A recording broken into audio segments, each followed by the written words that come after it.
This here is a little door for my spark plug access, and of course it never wants to play nice or cooperate, but that's okay, because I learned a long time ago, if this door doesn't want to cooperate, or this access panel doesn't want to cooperate, I learned a long time ago, everything understands force, and that's all it is right there. Just slips up inside here and right here, and looky what we have here. Right.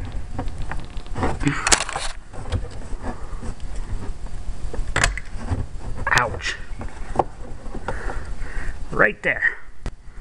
Spark plug that should be changed every 5,000 miles. That spark plug's got 10,000 miles on it. Gee, what could be my problem? Well, other than the worn belt and the worn pulleys and the clogged up filter and... Alright, let's not go there. Let's pull that sucker out of there.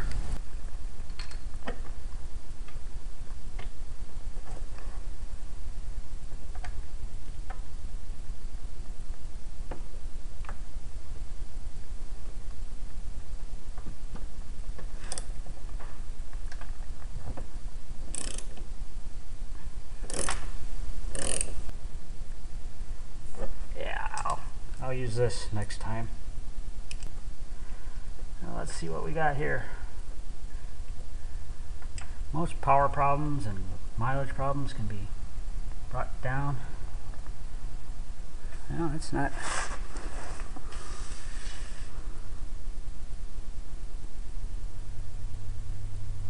It's not bad. Running a little on the lean side. At least it's not all choked up like it was at 25,000 miles. You should have seen it in 25 or 2,500 miles. The thing had all this oily crud all over it, and I had to clean it all off. You can see some deposits still left on it from it, but for the most part it looks pretty good. Now let's get that new spark plug. Now this is your standard copper core spark plug. There's nothing fancy about it. This is not an iridium spark plug. This is not a long life spark plug. So the core on the inside can melt and increase in resistance, and more than likely it has. Let's see here. Let's make sure. Where is it?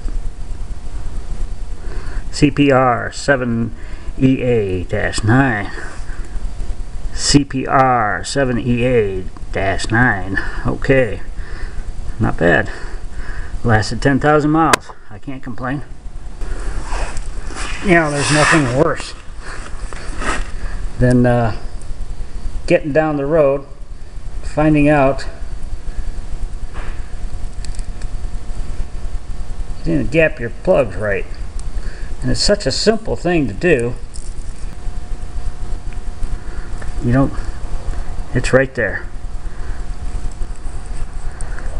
There's a 15 and a 20 thousandths, and as you can see, 15 and 20, it's right there. It slides right on. So that can go on in. I don't know. It looks like something's looking back out at me. It moved. Ain't gonna be living in there long. I'm gonna cook us a glass.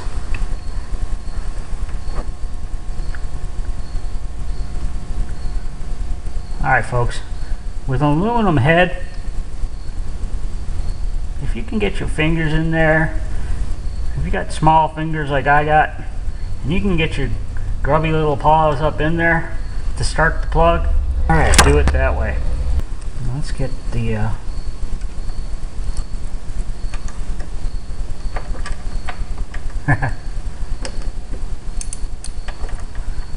yeah. That makes things a lot simpler. Alright, let's get that back on there.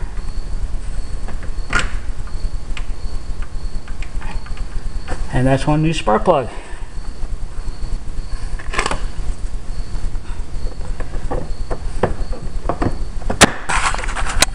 Alright, as you see, it's all back together. Well, not quite. I put this.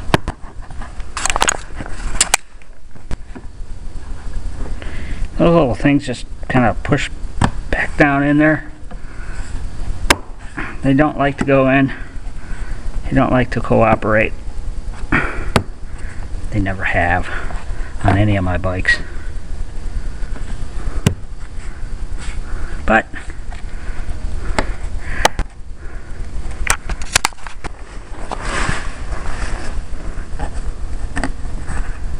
since I'm the one in charge here, I'm putting it back together. I say it goes back on.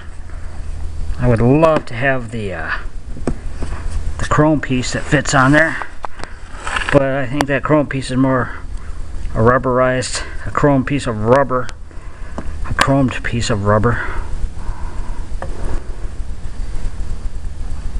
One more. Last one. Come on. Be nice. There you go.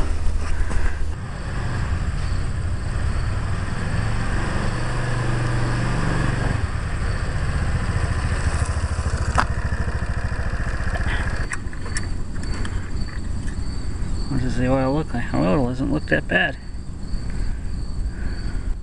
And like it might low, but you don't want that up. You want that to, you want the oil to flow out the other side. That's the drain plug, and that's a, what is that? 17 millimeter. So it fits on there nice and snug. All right. Now I'm using the big 1/2 inch because that's the only size I have in that is 17 millimeter for 1/2 inch. If you can get a 3/8 17 millimeter with a shorter, now that extension is the one my dad and my grandfather used to have on their tools. So that's a family thing, but a shorter extension would probably be much more effective. That cap, believe it or not, that cap is just very cheesy aluminum.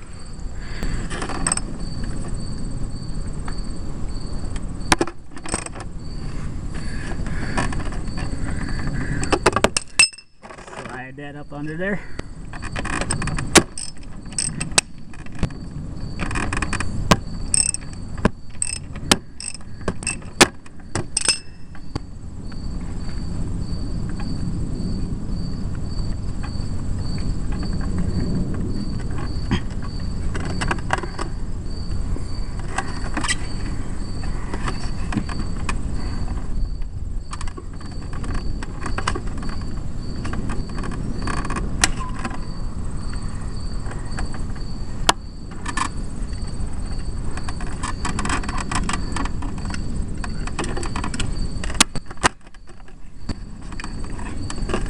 Okay,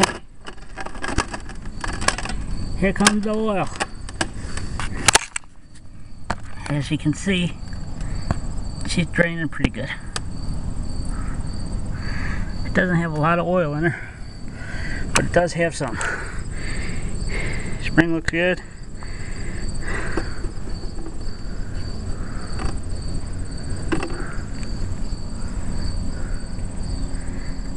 Gasket looks good. And there's your strainer. That's all there is to it, folks. Uh-oh. What's that?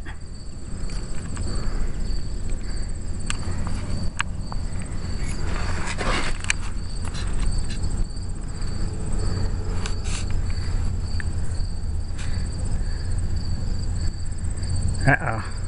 We may have a problem. She'll drain, she'll do her thing.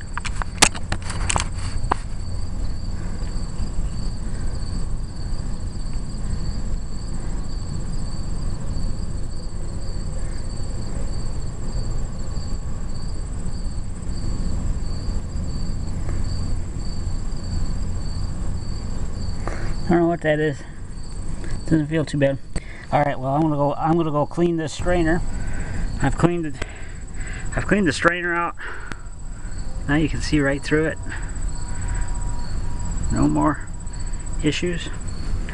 All right, when you do this, you want to make sure you get it right, folks. Put that puppy right on in there.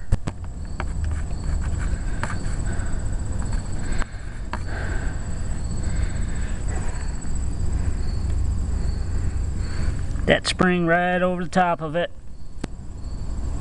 That spring holds it in place, and if it ever plugs up, they can move. Now, the service manual will tell you to change that gasket, but that gasket looks fine. And I'll tell you what, I used to change the gaskets all the time until I got tired of doing it with the reflex. And quite frankly, this one too. So I don't worry about the gaskets as much as I should, or as much as I used to. Hate that pulsating, but not much I can do about it.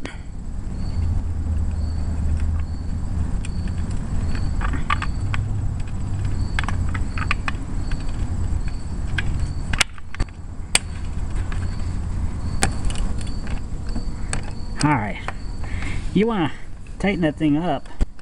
You don't want to put a lot of torque to it, folks. That little cap will snap off. It'll snap off so easily, it'll make your head spin how easy that cap will break. Trust me on this. I broke it on the Silverwing and I broke it on the Reflex. I have yet to break that puppy on this one. Maybe it's because I've learned my lesson. I'd like to think so. Alright, for the first couple oil changes, I have been using regular oil. Regular Dino oil.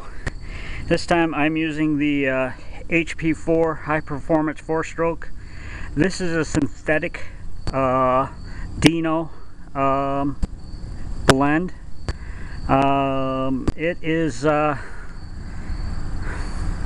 It has all Honda's requirements, and it's a 1040.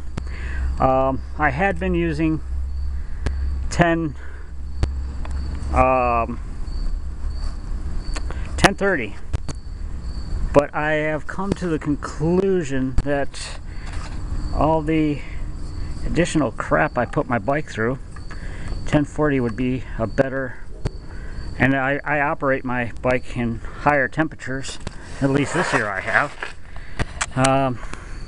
So I'm going to use this. Now the bike is supposed to take just a little under a quart of oil, so I'm going to try to make sure I don't overfill it. So I'll get back to you as soon as I got her filled. Alright, there you have it. She's taking the whole quart of oil. I hope I didn't overfill it again. Let's find out. I'm not gonna, well.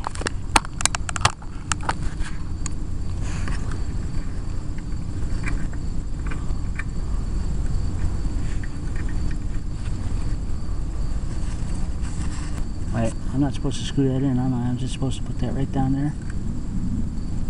And it's right at the top of the dipstick. Okay, good. Alright, I live in total terror that I'm gonna overdo it and kill my engine, or she's gonna not work the way I want her to work. Alright, well, that's my tune-up. My next videos will be shot on the Kodak, where I can carry it while I'm driving. And instead of taking the Silverwing home, I think what I'm going to do is I'm going to take Challenger here, take her home, and see how she responds. So that's where we're at right now, folks. Actually, I shouldn't tighten that down to the point where I can't get that off, should I?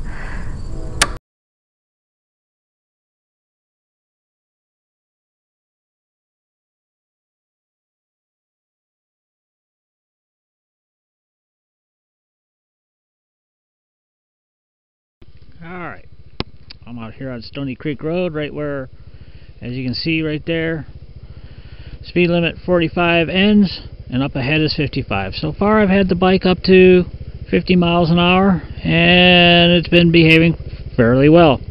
It feels very much like it did when I first bought it. And it's much smoother taking off. It doesn't seem to hesitate as much.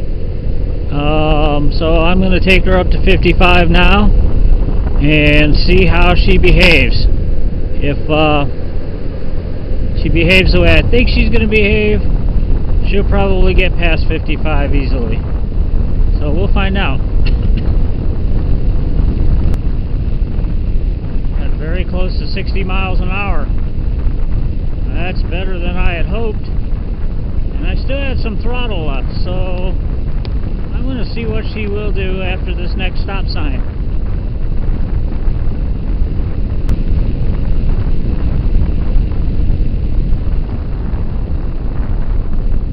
I've got to figure out some way to fix this camera to the inside here, because the outside camera, and there is an outside camera, it can't pick up audio. All it picks up is wind noise. Just like when I put this thing outside, all she picks up is wind noise. Of course, this is also picking up it when it hits the side of the, inside of the visor. So it's hitting that too.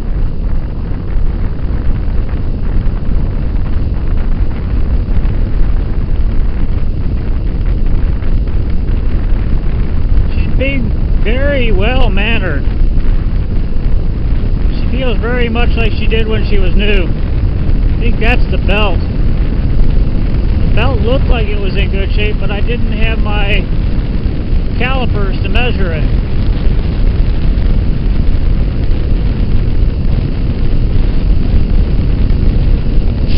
Alright, I'm going to put this right by the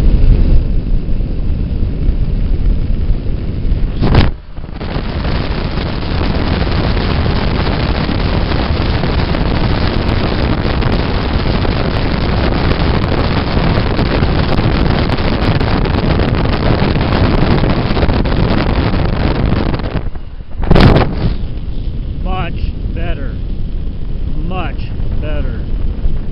Now, I don't need to be doing 65 mile an hour down these back roads. Just the fact that I can now get past 55 thrills me no end.